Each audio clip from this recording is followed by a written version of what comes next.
Hi, welcome to the Interaxis channel and Interaxis.io. Today we're going to talk about some of the reasons why you might buy and hold Bitcoin and what that says in terms of how you're going to go about holding it, what your custody is going to look like, if you're an advisor, how you might advise your clients. Again, whether you're a family office, whether you're an individual holding it, whether you just want to buy it for yourself or for your family, whether you're buying it for your business, however you might be looking at it, there's so much out there about Bitcoin. There's so much news, there's so much regulation, there's so many people saying they bought it or they didn't buy it or why to buy it, telling you what to do or what you should do. And we wanted to break this down a little bit. But first, remember, visit us on Twitter at Interaxis8. Check out our Interaxis Academy that helps you understand Bitcoin, crypto, custody, DeFi, all these things, investment theses. You can go to our academy and learn all about that. And visit us on our website, Interaxis.io. Okay, back to why hold Bitcoin. There's so much about Bitcoin and what it has meant to so many people, and we want to break down some of the reasons that you'll read about, because we know there's so many people that are relatively new to Bitcoin and some that have been in crypto and in Bitcoin for a while, and now wondering, who do I listen to? What do I do with my funds? What do I do with this money that probably has gone up in value? So there are several different ways to look at Bitcoin. Okay, and we have to credit this. This came out of a discussion. We had a live discussion with our Certified Digital Asset Advisor course.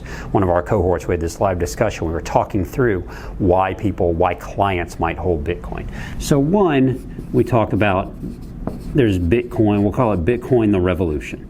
And Bitcoin the Revolution kind of says, look, this is completely new money. Okay, Bitcoin was created in 2008 out of the financial crisis, out of this idea that we wanted to disintermediate, right? We wanted to take out the banks. We want to take out the government from the money process.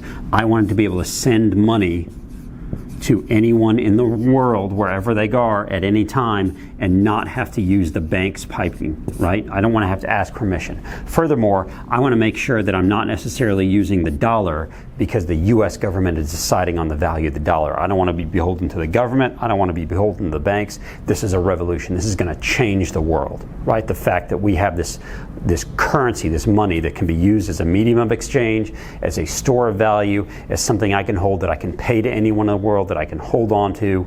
There are those that say this is just revolutionary. This is going to be the global reserve asset. And why do they think it's going to be the global reserve asset? Because it's verifiably scarce.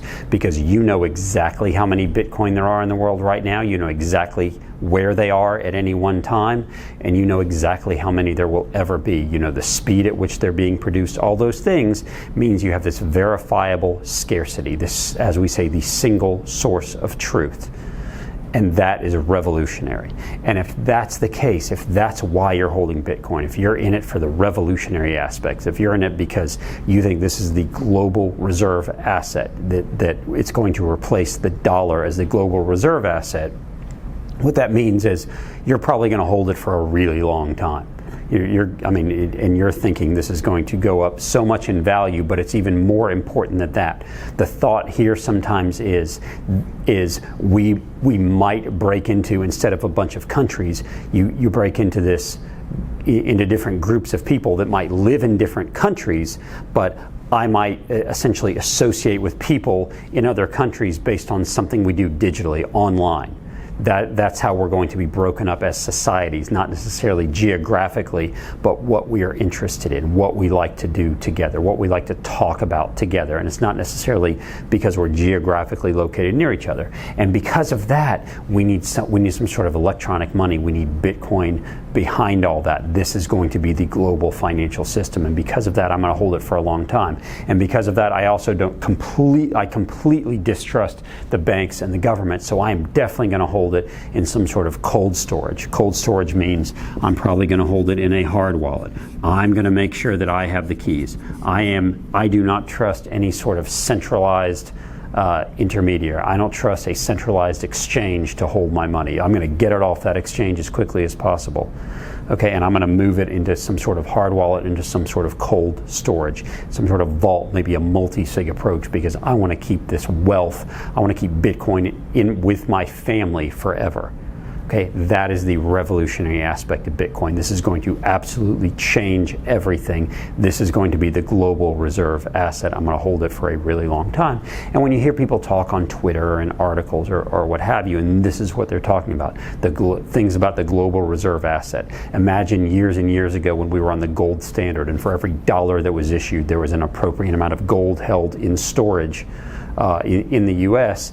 That's what we're talking about here. If the U.S., if all these different countries hold a certain amount of Bitcoin and issue their own currency against the amount of Bitcoin they hold, that's what a global reserve asset means. And that's the thought. If you think of Bitcoin as the revolution, the idea that I can send payments anywhere in the world at any time, and I don't have to ask the bank's permission or the government's permission, and we know what the value is. We set the value, and no one gets to control the supply of Bitcoin, how much more Bitcoin there is. We know how much there is. That's Bitcoin, the revolution. Okay, next, a little bit further down in the thinking is Bitcoin macro. Okay, and the Bitcoin macro argument says some of the same stuff as the revolution, but now I'm saying, look, I think there's still going to be dollars and euros and pounds and yen and all those things. Okay, we're still going to interact that way. However, Bitcoin is an unbelievable store of value. If we were to sit here and not know what Bitcoin was and list off things that we wanted to be a great store of value, it's things like it is transparent. Okay, it is, as we say, the single source of truth. We know exactly how many they are. Limited supply, right? And not only limited, but verifiably limited. Okay, but it's also malleable, right? That means we can break it up into smaller pieces. Okay, it is transferable, immediate, near immediate settlement. We can carry it anywhere we go. It's digital. All I need is my private key. I can custody it myself. It's got all these great aspects of a store of value. So from a macro perspective, if I look and say, my gosh, these countries are printing all this fiat currency, there's going to be, I think, widespread inflation. 8-9%, possibly double-digit inflation. Well, I want something especially that has a limited supply, verifiable. I can break it up into small pieces and pay for things if I need to, but I just want to hold it for a while because I think there's a store of value need there. This is where if I'm a business and I'm looking out years and saying, look, I'm going to have expenses later on, and because of those expenses and because of inflation, I'm going to have to pay more later. Well, I don't want to hold dollars. I want to hold Bitcoin. If I'm a family office, if I'm an equity, a hedge fund, and I go, wow, in the future, I'm going to have higher expenses, or I just think this is going to go up in value in the future, and I have time to wait. I'm not going to need this money for a while. I'm not necessarily going to play the volatility. I'm not going to play the ups and downs. All I'm looking at is I'm here now. I think because of inflation, because of these characteristics, it's going to go here. I don't care what happens in the meantime. I just think it's going to get here, and I'm not quite sure when I'm going to sell it or if I'm going to sell it, but I want to hold this asset because it's going to increase in value with inflation. And I might have all these other assets that I invest in. I have several other assets I invest in, and they might go up and down with inflation. They might have other income plays there, but I'm going to hold this one as part of my portfolio, and it's kind of this store of value. Okay, that's the inflation hedge. That's the macro picture of Bitcoin. And again, okay, so in the macro picture of Bitcoin, I'm probably still going to go hard wallet, right? I'm probably going to go some sort of vault or some sort of cold storage where it's going to be held for a while. I'm going to make sure we keep the keys and we have multi-sig and all those things. Again, whether I'm a family office, whether I'm investing for myself, for my family, I'm a private investor, whether I'm just holding it for retirement, if I'm younger, if I'm a business, I might be doing it for this store value that these needs, and I might hold it in a hard wallet. I'm probably going to hold it for a while. Again, I don't really care about the volatility. But I'm also not necessarily in the revolutionary camp that says basically every government, every bank is going to come crumbling down, and I'm going to be holding Bitcoin, and that's going to be the one currency. That's going to be the one that kind of unites us all. So then we can go down a step further to kind of the micro view. Okay, and the micro view says, okay, I kind of get the revolution part. I kind of get the macro part, but I'm more concerned with my own little portfolio. Okay, and I'm going to invest maybe 3 to 5% of my portfolio in crypto and in Bitcoin. And I know along the way there's going to be this volatility. And what I'm prepared to do is I want to take advantage of maybe of the volatility and not necessarily trade it, but maybe every quarter I'm going to rebalance. Okay, and maybe I even see the micro view of Bitcoin. Micro meaning I'm not looking at 10 years, like I'm just going to hold it for 10 years, but I might be saying, okay, I want this in my portfolio. If it goes up a whole lot, I'm going to take some off the table. If it goes down, maybe I'm going to buy in a little bit more. If it goes way down, I might go, look, I'm done altogether. I don't care about the revolution part and I don't care about the macro part. I just think it's going to go up in value, maybe because of those other reasons, but I'm not in it for those reasons. I'm in it because I want it to go up in value. And if I buy here and it goes up here, I might sell some off and go back and go into other equities or go into bonds, whatever else, and then I'm going to buy back in here, and I'm not necessarily, again, I'm not going to trade it on a daily basis or on a weekly basis, but this might be quarterly rebalancing. And where I can hold it here is, look, I might have a hard wallet, but more likely I might have some sort of fund. If an ETF does come out, I might utilize an ETF. I might have a manager, a money manager, so I might have a separately managed account. I might be okay if my wealth manager, my financial advisor helps me manage this in a separately managed account. I might be okay just holding it on an exchange because, again, I'm not as concerned with the super long term. I think that exchange is still going to be around. Maybe it's just easier for me to hold it on an exchange as long as I keep it safe and use two-factor authentication and all those things. Maybe I will hold it in some sort of account that actually grows, earns me interest while I'm holding it there. And I'm okay with the fact that it's custodial. I'm okay with the fact that they actually have custody on it. I look and see they have insurance and all those things, and I'm not as concerned about the revolutionary part. I'm not as concerned about holding my own keys because I don't necessarily trust myself. Or I just don't need to. I don't need that extra. I just want it to be part of my portfolio, and when it goes up in value at the end of the quarter, I'm going to sell some of it, get it off the table, and I'm going to buy something else, and when it goes down, I will sell other equities, and maybe I'll buy more Bitcoin. And that's how I'm looking at it more in a micro stance.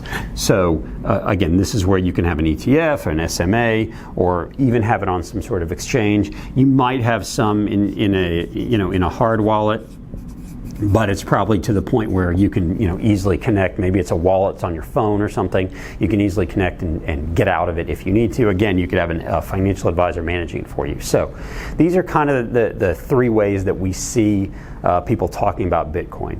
And the problem is there are people talking about it on again, Twitter, LinkedIn, blogs, wherever, and you're not quite sure what camp they're in. And so on one hand, especially if you're new, you go, oh my gosh, I need to hold a lot of Bitcoin because the world's going to end, or countries are going to end, or there's going to be this fiat war, this currency war, and I need to hold Bitcoin. And I heard someone talking about that. And then you go, well, but can my financial advisor help me do that? Or it's so hard, I don't want to hold the keys. What do I do? Or I want to rebalance, whatever it might be. Know kind of which camp and how you feel about Bitcoin, how you feel about crypto, and kind of know which camp you're in, and then you should be okay with that. It gets back to other things we've said about knowing your investment thesis and having a plan, and knowing going into this what you see as when you're going to get in, when you're going to get out, how you're going to view the news, how you understand the technology. And if you know all those things, you kind of know how you feel about Bitcoin. Again, there's the revolution, there's the macro, and then there's the micro. And know where you fit, and then you can read some of the other stuff about Bitcoin, but know how you feel about it and what you think might happen, and that will inform some of your decisions, not only on price and value, but it'll inform some of your decisions on how you hold it, if you keep it in a hard wallet, in a soft wallet, on an exchange, in an SMA product, something like that. Or if you want to hold it on a hard wallet and be completely cold storage in a vault, multi-sig, or it'll also inform your plan for when you plan to sell, at what levels you plan to sell, at what levels you plan to buy. So keep all that in mind. Again, go check out our academy, interaccessacademy.com. You can learn a lot more about investing, some of these investment theses, how to get started. Check out our website, interaxis.io. Follow us on Twitter at interaxis8. And we'll see you in the next video.